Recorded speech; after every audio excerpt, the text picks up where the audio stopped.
극심한 고통을 겪게 되겠지. 너의 의식을 외부와 단절시켰다.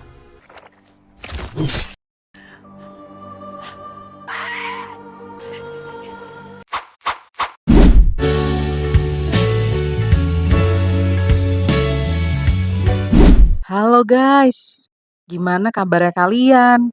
Mimin harap sehat selalu ya. Oh ya, Mimin mau ngebahas yang episode 3-nya nih, Parasit the Grey-nya. Cerita ini diawali dengan mimpi dari Komandan Choi yang saat itu sedang bersama suaminya yang sedang berbelanja di supermarket. Saat hendak ingin pulang, rupanya bilnya ketinggalan di kasir. Suaminya bilang gak usah diambil, mending pulang aja. 주차 정산하려면 필요한데. 그거 얼마 나온다고 됐으니까 그냥 가자. Saat itu tiba-tiba sebuah parasit datang menghampiri suaminya Komandan Choi. Ia masuk ke area supermarket itu untuk membantai orang-orang yang sedang berbelanja di sana. Komandan Choi memanggil suaminya yang saat itu berada di area tempat daging gitu. Ternyata suaminya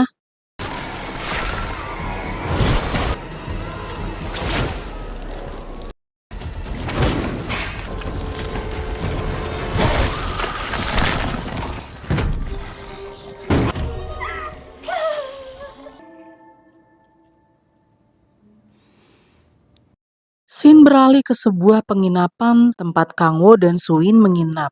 Kang Wo menyarankan untuk melapor kepada polisi tentang keberadaan gereja Saijin yang dipenuhi oleh mayit.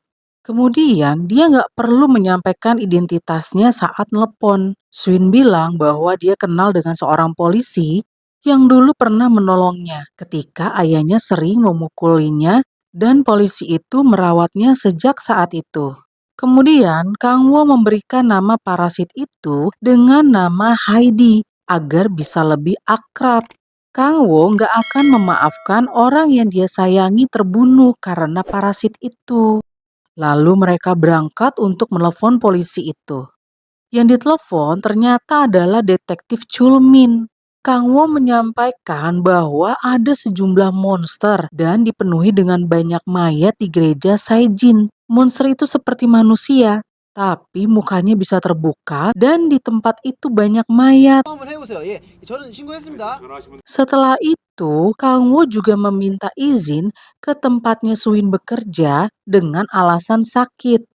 Chulmin ngasih tahu ke Won Seok tentang penelpon tadi. Dia jelaskan ada beberapa monster di gereja Saijin itu. Lalu Won Seok akan melapor ke Komandan Choi, tapi Chulmin bilang nggak usah, biar dia aja. 그레이 팀에 얘기를 해봐야. 조용히 좀 해. 그거 뭐 괴물 어쩌고 하는데 기생생물? Setelah sampai di markasnya Komandan Choi, dia nanya tentang Suin yang dia terima berkas-berkasnya dari Won Seok yang ia tangani 2 kali saat kecil dan yang diserang waktu pulang kerja. Chulmin bilang bahwa dia sudah melakukan tes klinik tentang Suin dan hasilnya negatif guys. Chulmin bilang ada telepon ke dia memberitahukan tentang keberadaan parasit itu di gereja Saijin. Komandan Choi awalnya nggak percaya karena nggak ada identitasnya. Tapi asistennya ngasih tahu foto tentang gereja itu. Lalu mereka segera bersiap-siap ke sana untuk membinasakan parasit itu. 출동 준비시켜. 네. Chulmin dan timnya pun ikut bergerak menuju ke sana.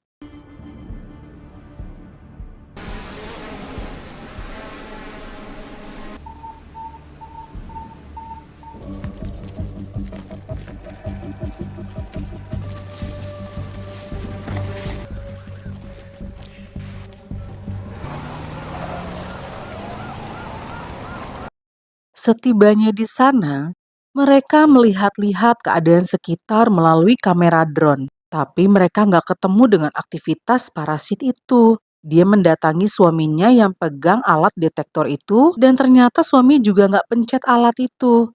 Masuklah mereka ke dalam bangunan gudang itu. Timnya melaporkan bahwa banyak potongan mayat di dalamnya. Yang lainnya masuk ke area gereja. Saat tiba di dalam, ternyata nggak ada apa-apa.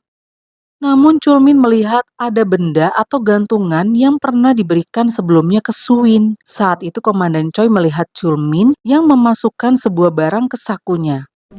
뭐 좀 찾았어요? 별거 없는 것 같습니다. Shin berpindah ke markasnya The Grey dan melakukan rapat dadakan dengan timnya. Dia menanyakan siapa yang mengelola gereja itu.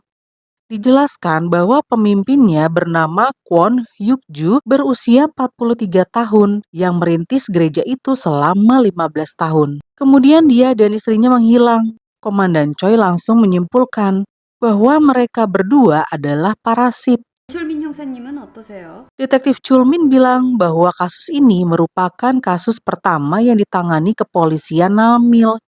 Komandan Choi meminta kepolisian Namil untuk memulai pencarian pemimpinnya itu. Lalu Won Seok mengajukan dirinya untuk mencarinya. Won Seok pun langsung bergegas ke tempat persembunyian terakhir si Kwon Hyuk. Setelah tiba di suatu gudang, 아유, 새 예배당이 아주 은혜롭습니다, 목사님. 아유, 뭘요? 아슬아슬했어요. 좀만 늦었으면 칼판이. 아이, 동족들끼리 배신이나 하고 이제. wah, ternyata Won Seok menjadi mata-mata di kepolisian itu dan menjadi informasi bagi parasit itu. Gak disangka-sangka ya Won Seok berbuat seperti ini. Kwon Hyuk pun berterima kasih kepadanya karena berkat infonya mereka semua bisa melarikan diri dari gereja itu. Won Seok marah-marah di sana kenapa sejenis kalian bisa melakukan tindakan pengkhianatan. Lalu si pemimpin itu memberikan sebuah pisau yang serupa dengan parasit. Dia meminta Won Seok untuk membunuh suaminya Komandan Choi karena kalau sesama parasit maka dia akan terdeteksi. Won Seok lah yang bisa karena dia manusia yang gak mungkin dipencet detektornya. Shin berpindah ke Kang Wo dan Suin yang mendapatkan telepon dari Chulmin. Dia meminta untuk ketemuan di suatu tempat karena ada yang ingin dibicarakan. Suin dan Kang Wo berdebat karena detektif itu. Lalu dijelaskan bahwa hanya Chulmin yang bisa dipercaya. Mereka pun sepakat untuk ngajak Chulmin ketemuan di tempat permainan anak-anak. Segera berangkatlah Chulmin ke tempat itu. Tapi di sana ada Komandan Choi yang sedang telepon melihat Chulmin. Ia membuntuti kemana perginya si Chulmin. 그때는 우리 누나랑 동생이랑 여기 담 넘어가지고 몰래 들어와서 놀았거든.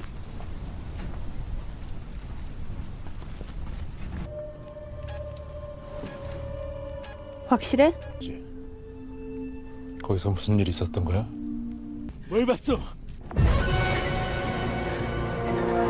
Ketika Chulmin bertemu dengan Suin dan Kang Wo, dia nanya kemana gantungan yang dikasihnya.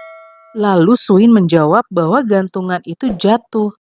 Chulmin memberikan gantungan itu ke Suin dan bertanya apa yang terjadi sebenarnya di gereja itu. Dia meminta untuk tidak menutup-nutupi informasi. Komandan Choi pun masuk ke sana karena mendapatkan sinyal dari detektor yang dipegang oleh suaminya. Ketika Komandan Choi tiba, Suin mendengar suara parasit lain dan meminta untuk pergi dari sini. Suin dan Kang Wo lari ke dalam bangunan permainan di sana. Mereka berdua terjebak di sana karena Komandan Choi dan pasukannya sudah tiba di sana. Suin pun yang tadinya pingsan tersadar dan ngejar ke dalam. Tiba waktunya Won Seok melakukan aksinya untuk menghabisi suami Komandan Choi agar nggak ada lagi yang bisa mendeteksi parasit jika sedang mendekat.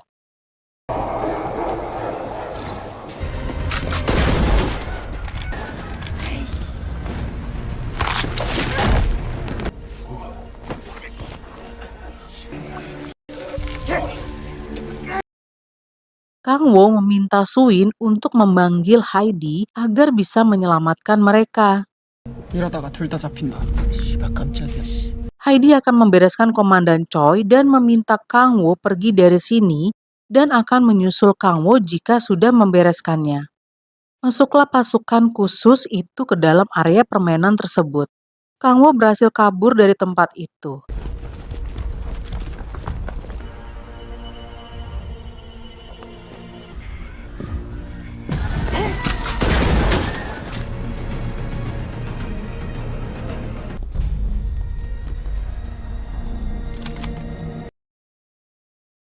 Won Seok yang sendirian di luar memanfaatkan kesempatan yang dimana pasukan khususnya udah masuk ke dalam untuk segera membinasakan suaminya Komandan Choi itu.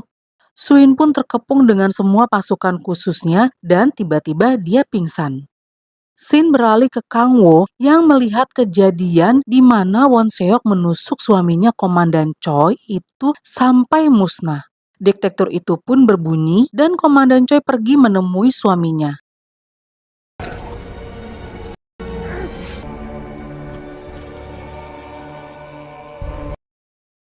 Chulmin pun masuk untuk menolong Suin yang sedang pingsan. Dia meminta pasukannya untuk segera turunkan senjata karena Suin hanyalah manusia biasa. Saat tiba di sana, suaminya sudah berubah menjadi batu dan helm itu pun dilepasin dari suaminya. Komandan Choi yang teramat sedih melihat suaminya mati, dia langsung bergegas ke dalam dengan tatapan yang penuh dengan dendam. Dia sekalian membawa helm itu ke dalam untuk dipasangkan ke Suin. 앰뷸런스 부르라고 빨리 총 내리고 사살하라는 명령입니다. 빨리 비키십시오. Masuklah Komandan Choi dan masang helmnya itu ke Suin. Dan episode 3 pun berakhir. Gimana menurut kalian? Nanggung banget ya? Sampai jumpa di episode 4 ya. Bye-bye.